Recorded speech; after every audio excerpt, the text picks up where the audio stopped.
My Hero Academia in concert.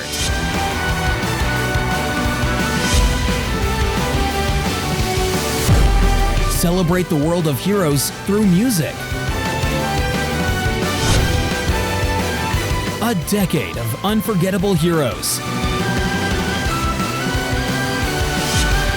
Brought to life on stage with a big cinema screen and live band.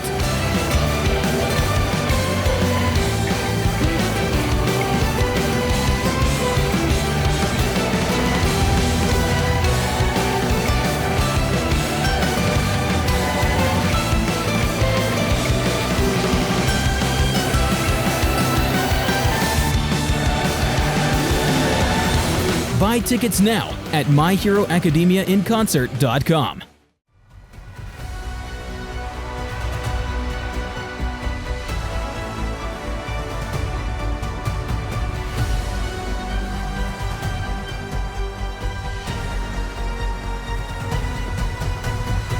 Welcome back to Mostly Superheroes Indie Podcast here in St. Louis, Missouri, remoting in a special exclusive interview working with the people from My Hero Academia in concert. It's coming to St. Louis, back to the factory, October 4th. Scotty Scoop on our show is a massive fan. I've known about My Hero Academia for a long time, and it's the 10th anniversary this year, a decade on from its April 2016 debut, based on Kohei Horikoshi's weekly Shonen Jump manga and animated by Studio Bones. It follows Izuku Deku Midoriya, a powerless boy in a world where almost everyone is born with a superpower. Some of the craziest superpowers you've ever heard of, actually, as he trains at UA High to become the greatest hero of all. And we know that this is just a massive, very popular anime manga title that we're excited is going to come to St. Louis for you anime manga fans. This is for you, October 4th. And we have someone from the team, I would say an old friend at this point. Someone's back on the show. You're going to recognize her. She's the music supervisor, music director. She's also on the keys. She's worked as the associate conductor, the keyboardist of The Who, and has performed at iconic venues all over the world like Madison Square Garden, the Hollywood Bowl, the O2, Royal Albert Hall, the New Orleans Jazz Fest, many more. We know her from talking to her about Avatar: The Last Airbender the last time that was in town. We also talked to her about Spider-Man Into the Spider-Verse. It's such a year for Spider-Man this year. Hopefully that's probably going to come up again. We'll have to be careful because we're here to talk about My Hero Academia. You might know her from Josh Groban, also Naruto, Demon Slayer, and her Broadway credits are huge as well, with music director, vocal arranger credits on Be More Chill, Jagged Little Pill, Head Over Heels, Elf, Ain't Too Proud, Beautiful, School of Rock, Mean Girls, Charlie and the Chocolate Factory, Waitress, Annie, and more. We are so excited to welcome back Emily Marshall. Hello, good to see you. Good to see you too. It's been a minute. It was Avatar. That was the last time. It was, yes, last year.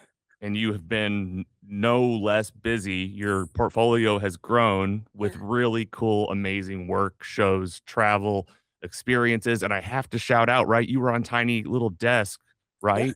I met Bobby Carter at a St. Louis public radio event just a couple months ago. Oh, yeah? And I thought of you. So just cool. Emily Marshall back again. I guess, where are you? This started in the tour for My Hero Academia. How long has it been going on? That's my very first question. Well, it hasn't started yet, actually. Is this it? Is this the kickoff? We haven't, we go into rehearsals in a little less than a month. But we've been doing all the prep work. We've been working with the Japanese team, Hayashi-san, and like the original composers and everything have been very deeply involved in the show. So getting everything together, figuring out the clips that they're using for the show. There's a lot of prep work that goes into it before the show is ready to be put on its feet and tour the country or tour the world. So yeah, we've just been in this pre-production phase, go into rehearsals beginning of September, and then go out on the road. Well, we told you guys this would be a quick interview, and we mean it. We're going to get right to the good stuff. Our first real question comes from Scotty Scoop. He says hello and sorry that he can't be here. Hello. He has he tells me he has a real full-time job, and I never like when he tells me that. I'm Yeah, like, what is I don't understand what that is. what does that mean? Yeah. Me too, bro.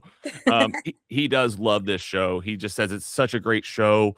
It shows what being a hero means to different people, learning and growing as a person, learning to grow, learning to work as a team, and how to lean on others. Plus punching things. He says a lot of punching things. Right.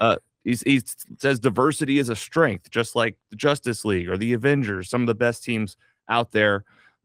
These guys have different backgrounds, different power sets. And his question for you, Emily, he says, he leads off with, have you seen the entire show at this point? That's question one. Yes. Okay. Then let's keep going. Does the conductor, you, Emily, have any input in composing or putting the show together?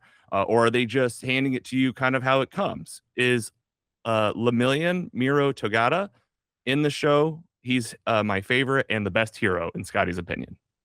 Well, I don't want to tell you too much about it because I want you to come see the show and check it out for yourself. But yes, so it's kind of a collaboration, right? We get the materials from the team in Japan, and they've kind of compiled exactly, the arc of the show and what it looks like as a whole.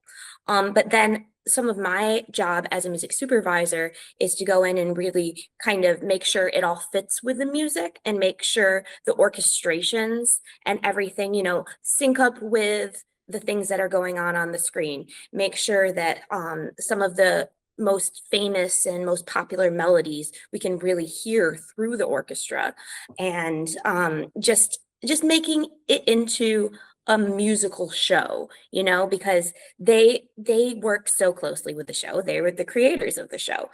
So I trust them to pick out the moments and pick out the little clips that the audience will love, and the audience wants to come see the show and see their favorite parts, right? So then my job is more to go in and make sure everything works musically and make sure what we're performing on stage is really doing justice to the original material, because we know that the audience cares so much about it that we want to show them that we care that much too. Yeah, and it's like making it from this 1.5 hour, 2 hour highlight reel to even more of like this cohesive story. I think that's where you've worked on so many of these shows, right? So I think you agree. You're trying to find that thread of story with the footage to where it's going to be, that experience of almost like the most enhanced movie theater experience you could have with the orchestra being there in person. My most recent one was the Marvel Infinity concert. That was so, and then we saw, we get a lot of these cool ones, and I mean that's what it is for me, is just finding the fandom. If you hear the words "My Hero Academia," they should be perking up, because this is like a once in a lifetime night for you at the factory, October 4th, back in St. Louis, and you'll be back again. So Emily, I told you we'd keep you real tight, so we'll just end with a final thoughts for as you're getting ready to start the tour. You'll see St. Louis here in October. It'll be a little bit after this.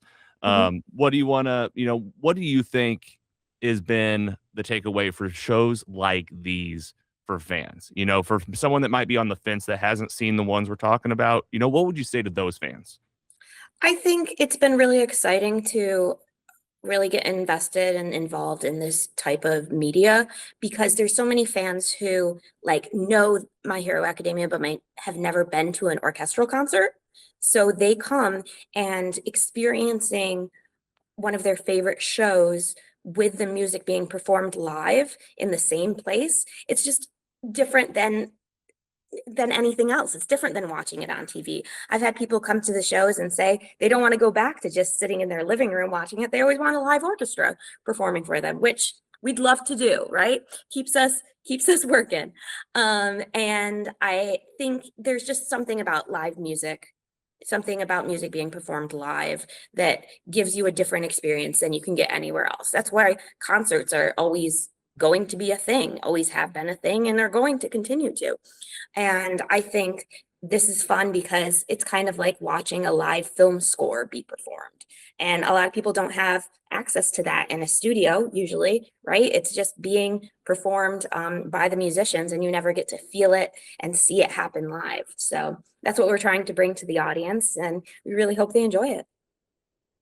Awesome, Emily. Thank you so much. We know that you're on the press junket today. I beg you to please come out and hang out with us for at least an hour sometime and just get nerdy whenever you have the time. And I know that's thin for all of us nowadays. So I'd love to talk to you more. It's E Marshall Music on the socials, emilymarshallmusic.com. Get your tickets to the show at thefactorystl.com. It's October 4th, My Hero Academia in concert. Emily, thank you so much and enjoy the rest of your interviews. You told me you had a great first one, so they have a lot to live up to. We'll see you later.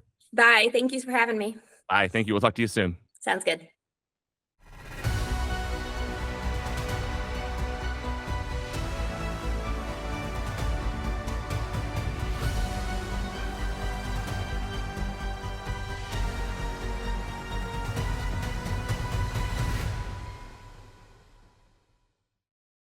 Mostly Superheroes is proud to be funded in part by our sponsors.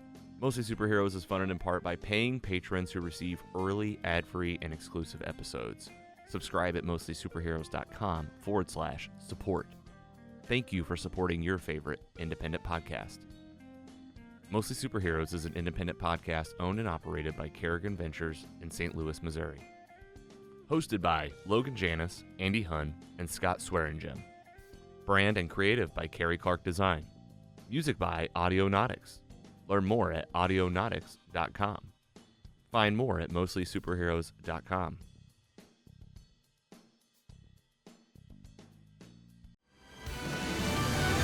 My Hero Academia in concert.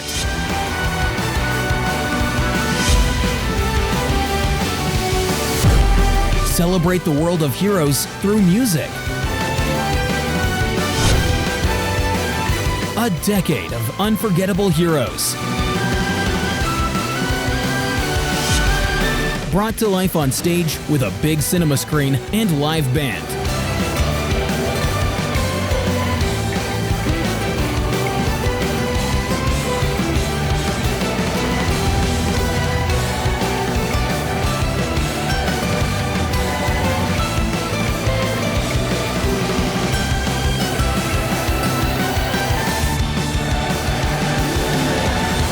Buy tickets now at myheroacademiainconcert.com.